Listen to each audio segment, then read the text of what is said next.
Yes, sir. Yes, sir. Yes, sir. You are no stranger to the show. It's your boy Wildcard Mar here with another episode of I.O.W. Sports. No more Olympics. We ain't talking no Olympics. No more basketball. We damn sure ain't talking basketball. And I like baseball, but we damn sure ain't talking about that. We talking about the sport that makes everybody go crazy. It's back. And before it happens on September 5th, we're going to try to preview just about as many teams as we can. We're going to try to get all 32 teams and preview them. But I got a special guest that's joining me to the show today. He's no stranger, and we're going to preview his team. So let's get to it. Let's go.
Yes, sir. Yes, sir. Yes, sir. Your boy Wildcard Mar back in the building with another episode of I.O.W. Sports Show. Hey, we previewing just about as many teams as we can before opening day. I hope we get all 32 teams, but if we don't, it's all good. But today, we are previewing America's favorite new team. Them cardiac cats. All right? They'll have your heart jumping. They're going to entertain you at the same time. They might buy a couple of kneecaps and all that. Did you get what I... Yeah. If you know better, you're talking about them Detroit Lions. And here to talk Detroit Lions football with me, I had to bring my main man, Motown Chris, part of Man Down. Holla at your boy. What's happening with you, Mo? What's good with you, man? And you already know. You already know. Before we get to everything we need to get to, Chris, man, tell the folks, the viewers, the watchers, the listeners, tell them where they can find you at, my dog. Hey, man, appreciate you for having me on, man. Hey, it's your boy Motown Chris, man. You can check me out on Man Down Sports every Friday at 4:30 p.m. Pacific Standard Time. And you can also check me out on the Lions podcast that I got, the Motor City Roar podcast. I drop episodes every Saturday. And then when the regular season starts, I'll have live post-game analysis for all the games going into, hopefully, when we go to the postseason, I have those games as well live.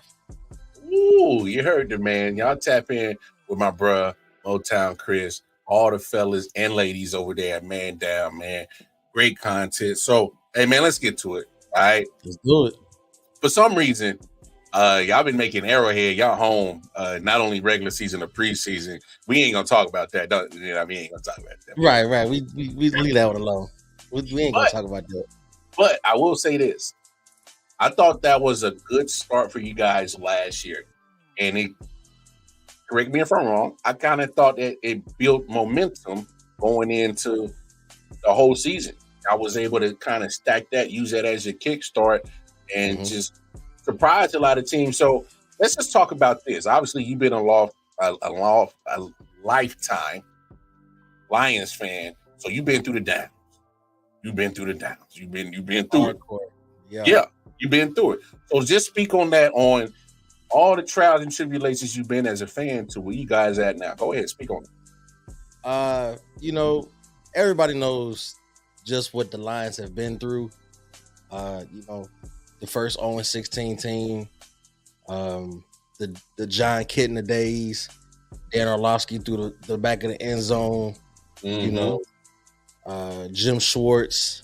We've seen it all pretty much. We had the baghead days. It was some dark days in Detroit. Not a lot to cheer for in between the gap of the championships pre-Super Bowl to the Barry Sanders era to the Calvin Johnson and Matthew Stafford era. The high moments were very far and few in between.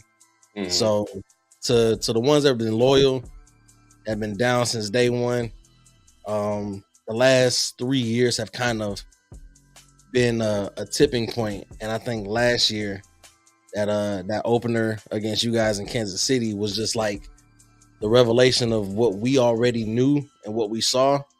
And it was the eye-opening for the rest of the league. Like, the Lions are here now. We're not the same old Lions. That was the saying that everybody kept saying last year, not the same old Lions. And we really aren't. They changed the culture around, and because nobody was expecting us to go in there and actually, beat the defending champions at home on banner night. You know what I'm saying? It's like that's your coronation. That's your night. You know what I'm saying? And we went in there and it was a damn good game. Yeah. It was, and so like that there kind of jump started the belief like, hey, this year is different. This team is different, and you kind of saw that carry out throughout the whole season. No doubt. And hey, man, I was rolling through the city before that game because I was going to try to get to the game, but I didn't make it happen. Man, I saw so much Honolulu blue in Kansas City that damn Thursday night. I said, they do know they in Missouri. I'm like, damn, we over here looking like we in the 313. Fuck me, world, 313. I was like, damn, boy, y'all came over and took over our city. Boy, I didn't know y'all travel like that, dog. Them boys travel well, and for the most part, I say like some of them were in hiding a little bit. Mm-hmm. You kind of mumble when people ask you who your team. Oh, I'm a Lions fan. Da, da, da. You kind of say it low. You kind of mumble it. I'm a Lions fan. And the last 2 years, you could kind of start. I'm a Lions fan. Yeah, with your chest. Saying it with your chest. You put your chest into it. And I've seen Lions fans out here in California. I've seen Lions fans in Florida. Lions fans in Texas. So Lions fans in Kansas City. Seen at the preseason game, there was a lot of red. Yeah, I saw some blue too. A lot of blue too. So they're around. They're around. It was a preseason game. They didn't care. But y'all didn't care it was a preseason game either. Nah, we didn't. Nah. Come on, man. It's But nah, man. Talk about it, man. There were times where you get rid of Matthew Stafford, and there were some questions if Jared Goff was the guy after you acquired him. Obviously Matthew Stafford gets the Super Bowl, and you're kind of like, oh damn, man, like you spent all these years in Detroit. We get rid of you. We bring the guy that you replaced, and Jared Goff gave him an extension. So obviously the franchise believes in him. I need to hear what you and the fans are kind of feeling. Like, is he your quarterback? Well, you could kind of hear it last year towards the end of the season, going into the draft. It was a movement. Pistons games, Red Wings games, Tigers games. You could hear it. Jared Goff. So the city was rallying behind him, and we knew coming into the trade, right, that we were taking on the project. This was not going to be what the Rams got when it was win now, overnight success, right? Matthew Stafford got traded into a situation where he was the last piece. You know what I'm saying? We knew that wasn't going to be the situation for us, right? So it took a lot of patience. Patience is something that Lions fans major in very well. But but that first season with Jared Goff, you kind of had to toe the line. You wanted your emotions to get the best of you. Like, come on, dog, another 3-13 year. But then you had to remember, new coach, new GM, new quarterback. Let him cook. Yeah. Let him cook. And the next year you kind of started the same as you started the last. We started 1-6. And it was like, all right, maybe this isn't it. Maybe we start shipping. Maybe we start shopping Jared Goff around because maybe this isn't the guy. Mm-hmm. I thought that. I was like, man, I just don't know. What if LA got rid of him for a reason? He did lose the Super Bowl, right? So it's just like, what's not connecting? And then it was that mid-season flip, that's first win of that streak. You know what I'm saying? And it just, you built on that, and then you saw the culture change. You saw everybody playing for everybody on that team. You saw everybody rallying behind Jared Goff, everybody rallying behind Dan Campbell, and you just kind of saw it and was like, the thing that sold it for me on Jared Goff was that last game of the season 2 years ago against Green Bay. Yeah, they made it a Sunday night game. It was the last game of the season, literally. Yeah, they flexed the last game of the season, and we found out that Packers had their playoff berth on the line. Yep, and until earlier in the afternoon, so did we. Yeah, but we found out that Seattle beat LA, so we were eliminated because of the tiebreaker that Seattle had over us, and they didn't mail it in. They sent the starters out. They was like, hey, listen, if we can't go, you can't go. and that sold it for me. I was like, man, these boys really went out there and got it from them. Yeah. And like, hey, listen, if we can't go, you can't. And at that point, I was like, you know what? Y'all got something. We got something special here. Yeah. No doubt. Because I mean, to me, and that means a lot, knowing that you don't have nothing to play for but pride, and they took it serious. And obviously your moniker out there in Detroit is grit. GRIT is grit. Mm-hmm.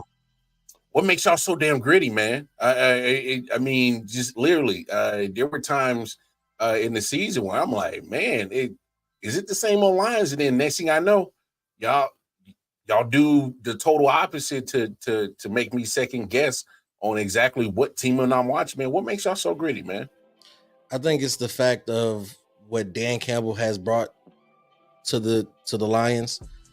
That tough, never give in. People made fun of him for his opening press conference, but like, he really embodies that, because it's like, no matter how many shots we take, like, you're gonna have to give us everything to put us down.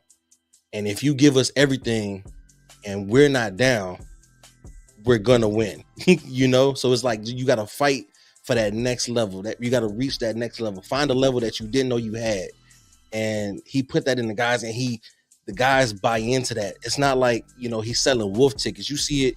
He has a tradition. He opens every training camp by doing up downs with the team. Mm-hmm. What coach is doing that? He's what, 40s, 50s. I mean, he's still in decent shape, but I mean, come on. At that age, he was a tight end as well. That's a bruising position. Still getting out there at the beginning of the training camp doing up downs with his guys, in the mix with it, right? And the guys, they see that, and it starts from the coach. Like, when your coach is really about what he's talking about, it's not he's not saying this in front of the cameras and then saying this on the sideline or saying this in the team meeting room. Like, it's this, you get the same Dan Campbell everywhere, and the guys are buying into that system. And the thing about it is, Brad Holmes, he's a genius. Like, I was confused his first 2 drafts. I was like, all right, let's kind of, let's see what happens. Because he traded back, got Jahmyr Gibbs, and I was like, why would you do that? We had DeAndre Swift and just got David Montgomery, right? I will never question Brad Holmes again. Never again, huh? Never question Brad Holmes again. And so he has a team of people who want to be winners. Right? They know the culture in Detroit has been a losing culture for a long time. Yeah. And he has a team of winners. They're dedicated to the end product, and they know what the goal is. We're not satisfied with the fact that we got a division championship. We're not satisfied with an NFC championship appearance. Like, we know what the end goal is, that there's 32 teams, but only one team gets the trophy at the end. The job is not done, and everybody has bought into that system. They know it. And it's refreshing. But like, for the grit, it's just because they know that whatever level they think they're at, Dan Campbell knows that there's another level. And because So of the fact that he instills that motor in that team, makes them know that, okay, he's not selling wolf tickets. I can go get this next level. mhm. And Yeah, once I go get this next, I mean, Amon-Ra played with I think they said a torn quad last year. yeah, which is crazy. Crazy. And he still put up Crazy. over 1,000 yards. It was a Pro Bowl receiver. You know what I'm saying? He got the That bag. if that doesn't embody grit, I don't know what does. No, You know what I'm that's saying? the best example you can ever put out there of what grit is. And You know, Jameson Williams, you know, he's, you know, trying to blossom into his role, right? But he's not sitting back on his laurels like, hey, they're not getting me involved how I feel like I should be getting. Like, there was a play against the Chargers. David Montgomery broke out, 75-yard run. Guess who was blocking? Jameson Williams. mhm. All the way downfield. Like, these guys, they're more than a team. These guys have become a family, and like, it's just like they know what the goal is, and they all are on the race to achieve that. And I love it. Hey, man, it's I just think it's so dope to see you know, people or teams wanting to rewrite history. Because like, you know, for all our lives, I love Barry Sanders. But he made You see him up there. Yeah, he made a small amount of playoff appearances. Love Megatron, love Stafford and what they were doing. But they had maybe 1 or 2 playoff appearances, so it's kind of hard to, keep rooting for a team that just keeps just losing. Losers. Yeah. Trust me, before Patrick Mahomes got here, we've had the same thing. We were like, damn, man, y'all keep letting my hopes up and just stomping off. So it's like, I get it, dog. So let me ask you this: as preseason continues, training camp has happened. Some of the things that you are very optimistic and very positive about, that you guys can not only win this division again, but make some noise in the NFC. One of the biggest things that was a negative for us last year was our secondary. We were getting exposed a lot downfield, and we addressed that in the draft and offseason moves this year. And knowing how Andy Reid plays preseason, right? You're gonna see his starters in game 2, whether it be for 1 or 2 drives or maybe even the first quarter, right? You're gonna see the starters, right?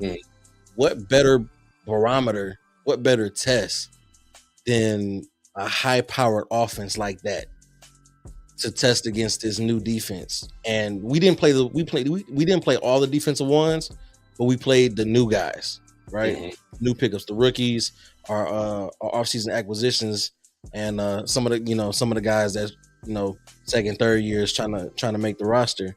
And not taking too much stock in it, I'm like 50-50, but if you can hold Patrick Mahomes, Travis Kelce in that offense to a touchdown and 2 field goals when that team was on the field, and the 2 field goals came in the red zone, you got red zone stops, which was a huge problem for us last year. That touchdown was just, it was a freak. I think it was, I want to say it was Xavier Worthy or maybe Rasheed Rice. One of them speeds that just got gone, right? It was nothing you could really do about that one. He snuck in. But the red zone stops that forced the field goals, that really saved us in that game and allowed us to end up, chipping away with that second unit coming in. I think, and the offense has pretty much stayed the same, right? We didn't really change too much on offense. We paid our guys, and we're just going to continue to add to that. And then we added to the defense. We added to the defensive line, which was already decent, with Aiden Hutchinson leading that line. And then you add DJ Reader, Matthew Betts. You got a Lee McNeil back. James Houston's supposed to be coming back. That line is going to be ridiculous, right?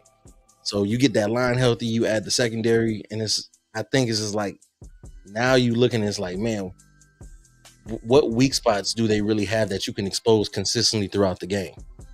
Like, some teams are going to probably get tired. You might be able to get a long drive off or whatever, but like, we don't have, I feel like we address those issues of that secondary where it's like, you really have to try and pick your poison and find a lucky spot that you can expose against us.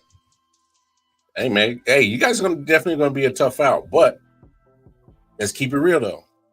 Mm-hmm. What are some of the things that you got some that you pause and have concerns with so far in training camp and preseason that you like, hey man, get this fixed before regular season because I don't want this to be a problem going down the stretch, December going into January. What are some of those things that you kind of worried about that you hope that they get situated before the season starts?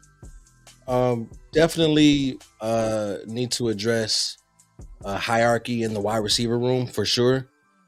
Losing Josh Reynolds last year, he was the clear-cut wide receiver 3, sometimes even a wide receiver 2, behind Amon-Ra last year. And we ended up, letting him go to Denver. So now it's Amon-Ra, supposed to be Jameson Williams, and then a who's who after that. So I've seen some people that caught my eye so far in preseason, but I need to be able to see that consistently. Like, can you do that for 17 games, right? Can you do that when the lights are on? Of course, we got Donovan Peoples-Jones, who people are expecting him to step up and be the wide receiver 3, which will be cool because he got overshadowed by Josh Reynolds. I think DPJ is still a viable receiver in this league, definitely a decoy for sure. But yeah, it's the wide receiver room and this QB2 situation. God forbid something happens to Jared Goff. God forbid, right? This QB2 situation has to be solidified before the season starts. And I have my say of who it should be, right? Of what I've seen in these first 2 preseason games, I have my say of who it should be. But I just I want the Lions to be on the same page that I and most of us Lions fans are on, just from the sample size of what we've seen so far. Hey, elaborate on it, because if you ask me, especially obviously I saw the preseason game, I would lean towards more Hendon Hooker. That's just me. Exactly. Nate Sudfeld has got to go. I said it on my show the other day. I was like, Nate Sudfeld is not it. He's not diagnosing plays fast enough. He's holding on to the ball too long. He's not getting out the pocket when he needs to. He threw that interception right to my safety, bro. I don't know what he was looking at. You threw it right to him. I don't know what he was looking at, Mar. And it's just like, you see the game against the Giants, and it was like he's the reason why we could not move the ball. And Hendon Hooker got in and moved the ball immediately downfield, right? But I give him some credit because he kind of airmailed a couple of passes, but he hadn't played a game in 2 years, right? Hendon Hooker instantly got y'all moving the ball in Arrowhead the other day, and I'm just like, consistently. Not. You're right. He could be a little bit more accurate. I can say that. I can agree with you on that. But when the receivers couldn't get open, he was like, "Damn it, I'm gonna go make a play." And then he walked right into the end zone. Opened up, and he was like, "Well, I'm not gonna wait for nobody to get open. I got this big hole right in front of me. Walks right into the end zone." I was like, "All right." I was like, "Okay." Yeah, I think with his kind of play style. Yeah, we got to teach him to slide, right? His mama said you need to slide, okay? Which he did which he did against y'all. He started sliding, right? So cool. We work on that. We're gonna be good, right? But I think with his play style, Jared Goff is not gonna be here forever, right? We got him for 4, and we'll see what happens after that. But I think that if we can keep Hendon Hooker, we could definitely have our own Aaron Rodgers, Jordan Love situation. Yeah. And I think if we transition from traditional pocket with Jared Goff to more of how the rest of the league is going and Hendon Hooker, with the weapons that we have, and if we can keep Ben Johnson, or if we can get another offensive coordinator, if he decides to do a head coaching job, let it go. Ben gonna be gone after this year. Y'all was lucky to get him this year, bro. Listen, I'm holding out because every year he done came back. So if he's here, or if we can get another coordinator with the same kind of offensive genius as him, that with those weapons and Hendon Hooker being able to, you gotta guess and choose what he's doing. Like, I think our window might be bigger than a lot of people have seen in recent years for a team's window. Yeah. Nah, But no you doubt. got to get rid of Nate Suffield because You see, he gotta go. I was texting Jay during the game. I was like, his locker needs to be cleaned out before he leaves the field today. Wearing your jersey and your pads in at the door. Yo, you wild for that. Before we get up out of here, I'm gonna put you on the spot. Okay. Gotta put you on the spot. Go ahead and rank that division 1 to 4. Obviously, 1 winning it and 4 bringing up the rear. They not so good. Okay. I think it's safe to say Minnesota. I'm gonna start from 4. I'm gonna start from 4. All right. Because clearly it's Minnesota. Yes. Minnesota is dead last. And with the recent quarterback issue that they got going on, I'd be surprised if they win 3 games this year. Ooh. I'd be surprised. I know they got Justin Jefferson. I know they got Jordan Addison, but that don't mean nothing when your quarterback can't get him the ball. Hey, Jordan Addison got some issues he got to work out. He might see some suspension. Just saying. But and Justin Jefferson can only take so much. So look, we all love Jettas. Yeah, dude is cold. But damn it, like you said, if the quarterback can't get on the football, Jettas is just another guy. He's a standard. He's on standby. He's just another guy. And Sam Darnold, man, let's hope it's not the same Sam Darnold that was seeing ghosts. That's what I'm saying, dog. He saw ghosts. I don't never trust a dude that saw ghosts. No, this ain't Kendrick. Dog, chill out. Nah. You don't tell nobody you seeing ghosts in football. That means there be no defenses. Man, and he hasn't been able to read a defense in whatever team he's been in since. Come on, man. So that's your starter. Yeah. So Minnesota bringing up the rear. A lot of people might hate me for this one because of how they see the offseason look for them. I just don't think the Bears take that much of a step forward, man. I got the Bears been in 3rd. Either where they were at last year or they regressed just a little bit. I think, you're seeing Caleb Williams do wonderful things in preseason, but mind you, it's preseason. How many of these teams are going 100%? How many of these teams got the starters in there, right? So when Caleb Williams is doing all these incredible things, is he doing it against the ones? You know what I'm saying? So I think that team, and then Matt Eberflus is still the coach. I would never trust Matt Eberflus, ever. Okay, so I got Chicago 3rd, Green Bay 2nd, and I'll even give them a wild card spot again. I think Green Bay is doing something big over there. They're gonna have their receivers healthy to start the season. Hopefully. I'm not wishing injury on nobody, right? You know what I'm saying? They got their guys, right? And hopefully they have whatever season they're gonna have, right? Yeah. But I see them. I think they were 9-8 last year. I could definitely see them being a 10-7 team with a wild card spot, right? Jordan Love, he's looking very comfortable. He had an incredible second half last year. Sure did. And then you add Josh Jacobs to that backfield, right? So my biggest thing with them is still no O-line, though. Yeah. So and that's Chicago too. Chicago really still don't have no O-line either. So, and with no O-line versus reigning, defending NFC North champions who have one of the best D-lines, I think, and you got to see us twice a year, I think that might be a little bit of a problem. Yeah. And that leads me to the Lions repeating as division champs. Not mad at it. I'm not mad at it. Maybe 12-5, maybe 13-4. Our schedule is kind of favorable, so we'll see. Yeah. Hey, trust. Just a fan of football. 12-5, 13-4 is not out of the realm for the Detroit Lions. I'm just going to go out on a limb, and I don't think it's that much of a hot take. I think more people need to recognize that. I don't think it's no longer same old Lions. I think what we saw last year, as long as Brad Holmes, Dan Campbell continue to have that great relationship that they got and keep doing what they're doing, I think that's the standard now.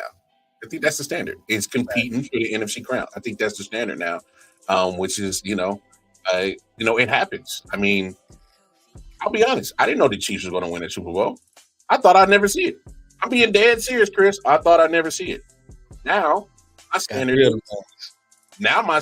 is competing for Super Bowls every year. That's my standard. And that's accredited to not just players, but it takes the whole collective of front office, coaches, players, all buying in, being on the same page, and making the shit happen. So now, no doubt, man. Hey, always a pleasure to chop it up with you, my boy, man. Always have a great time. One more Man, again before we get up out of here. Let the people know where they can follow you, like, share, subscribe to all your content, my guy. Go ahead. So once again, man, check me out Fridays. I'm on Man Down Sports, 4:30 p.m. Pacific Standard Time. You got to kind of do the math for the rest of those time zones. I forgot that since I was a kid. Hey, 7:30 Eastern, 6:30. There you go. There we go. There you go. 4:30 Pacific, 7:30 Eastern, and if you in the middle, do some subtraction. Right? But Fridays at 4:30.